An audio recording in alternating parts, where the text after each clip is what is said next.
Hi, my name is Alyssa Singh, and I will be presenting today on dissociative identity disorder.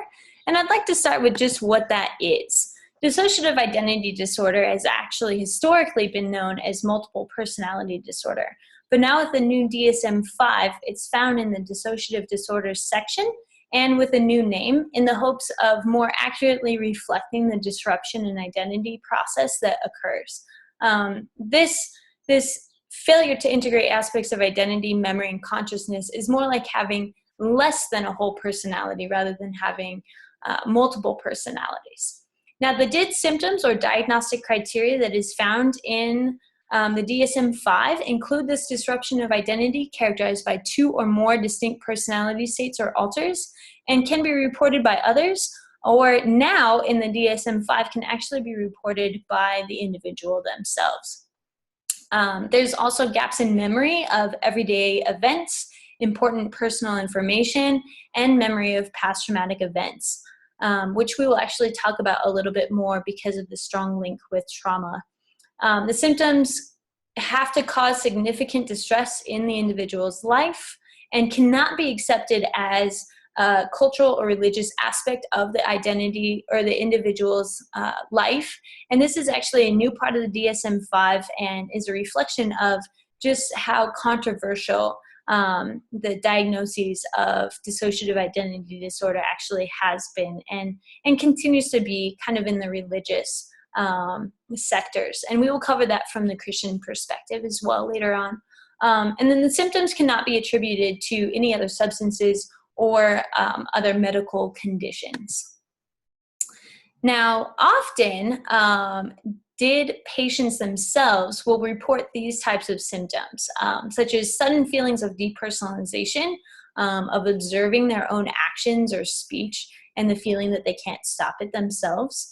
Some report the perception of voices, such as a child's voice, crying, the voice of a spiritual being. Oftentimes these voices are perplexing because they're very independent of the individual's own stream of thoughts. Strong emotions, impulses, and even speech or other actions may suddenly emerge, and again, feeling as if it was someone else's action, speech, etc. Attitudes, personal outlooks on life, and even preferences may suddenly shift, such as an individual's favorite food, activities, the way that they dress. I was reading in reports that even, different alters would have different handwriting and use even different vocabulary.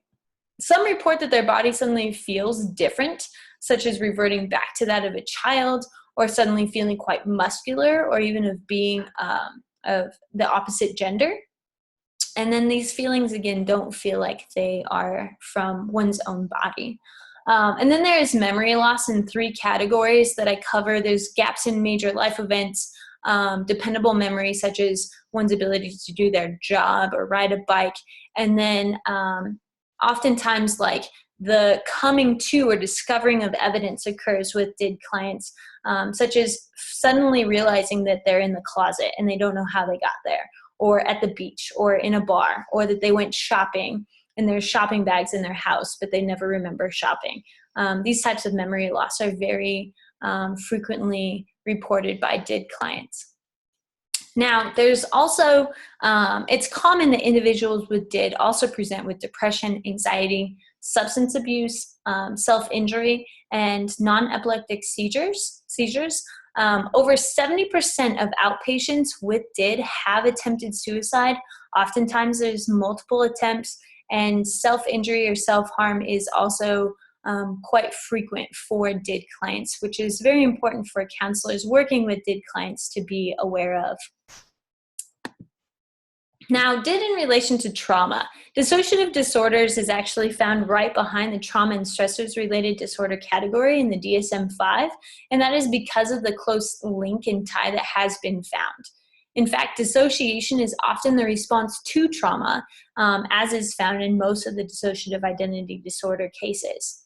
Now, symptoms usually occur and appear before the age of 25, in fact, up to 95% of the cases, and very rarely appear after the age of 40.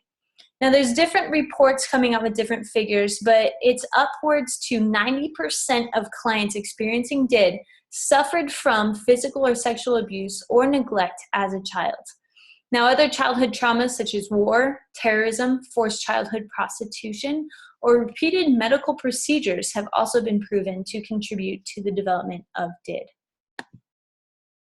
Now, there's some very common approaches to the treatment for DID, including psychodynamic psychotherapy, CBT, even hypnosis, group therapy, and family therapy. New models are always being kind of tested to see how beneficial they actually are.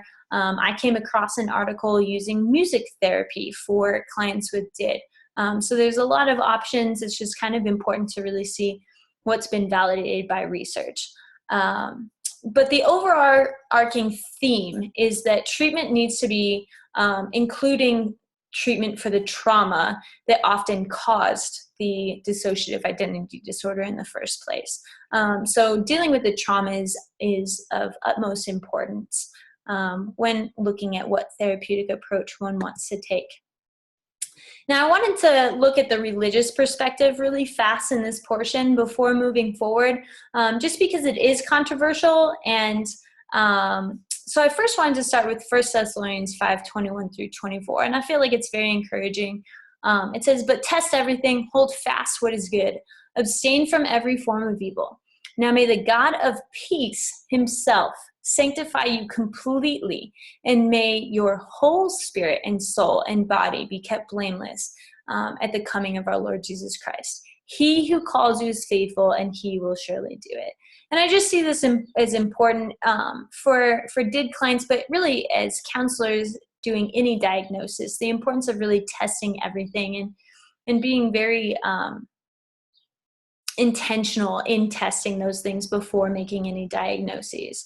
And then I love the idea of just this wholeness, especially for clients like DID clients that don't really necessarily feel whole, that we as followers of Christ are given that's part of our life and life abundant, is to feel more whole in Christ. And so when acting as clients, the perception of, if we're Christian counselors working with Christian clients, desiring that to be part of their therapeutic process, we can really integrate it in a different way. But even when we're not doing it outright like that, we can be continuously and intentionally praying for that wholeness and that hope for our clients.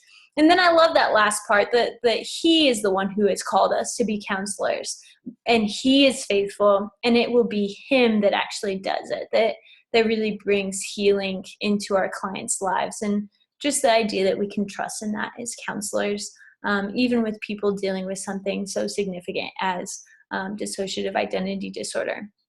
Now, with that said, the religious realm has been quite controversial, as I said, oftentimes because people see this as being possessed, and the only really form of treatment being exorcism. Now, with that said, if you are acting in a place where exorcism is something that you want to look at as a therapeutic process, it's just highly noted that you seek legal advice first, that you seek advice from the people that you are working for. If you're working for an organization, check with supervisors, check with colleagues, check with spiritual leaders in the community. Check with like your own level of experience and expertise in this area. Because it is, again, very controversial. The health of the client is of utmost importance. And it's been noted oftentimes that if you are working with this and the client themselves want to kind of go that avenue, that it would be wise to reference out to a spiritual leader in the community. So just a thing to keep in mind when working with clients and kind of feeling out the religious aspect that comes with it. Now, trauma-informed care was the most popular approach that I saw. Oftentimes it is broken down into 3 phases, with the first phase really working on stabilizing symptoms and establishing safety for the client. Phase 2 really goes into beginning the process of processing traumatic material associated with DID, and then the associated effects such as the memories, the cognitions, the emotions that are involved. And then they start to begin reconnecting the disowned or dissociated aspects or alters of self during phase 2, which is a big step. And then they can actually start to re-narrate the client's life with them to find that new story. And then the third phase is really about giving attention to goals, engaging in meaningful activities, and then developing a sense of purpose in the life of the client. Oftentimes, they've never really been given that opportunity or that chance with so many dealing with just the symptoms and the trauma at such an early age. So this is a really exciting stage or phase in the care. And you really get to see the client come into their own in a new way.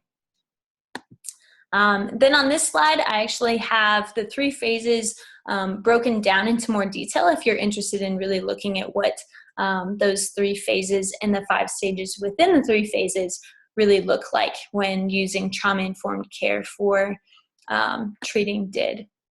And then there's some special considerations to be taken. While dealing with the trauma, some counselors say that exposure therapy and like the use of CBT is very effective in dealing with the trauma and then moving forward with DID clients. Other therapists say that it actually evokes too much stress and causes more harm for the client. And there's 2 different views with that. There's also disagreement on how openly the therapists themselves ought to address the alters when they appear during therapy.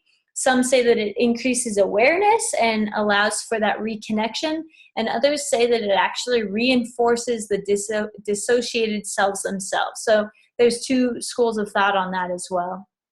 Now, many therapists actually opt to use medication as well while treating clients that also suffer from other disorders, just to minimize the symptoms from the other disorders and have a better chance at really focusing on the symptoms of DID.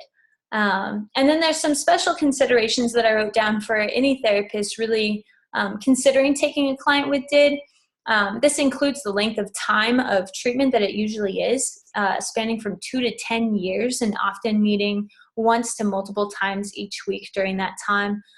Just a substantial amount of extra work outside the counseling sessions when networking with other resources within the community, checking up on the client because of the high suicide rate or suicidal ideation and attempts with this type of clientele. It talks about how vital it is for the counselor to really be able to establish those healthy boundaries because of all of this. And then the understanding that therapy for DID clients is actually much more like group therapy than individual therapy, because you're working with all of the alters within that individual, sometimes even needing to write contracts between the therapist and specific alters as to what their behavior will be like for the other alters involved, such as it wouldn't be violent and that type of thing. So these are good considerations to have. And then here's my list of references, and this is my end of my presentation. I really appreciate you guys watching and look forward to having more in-depth conversations with you guys in regards to dissociative identity disorder. Thank you.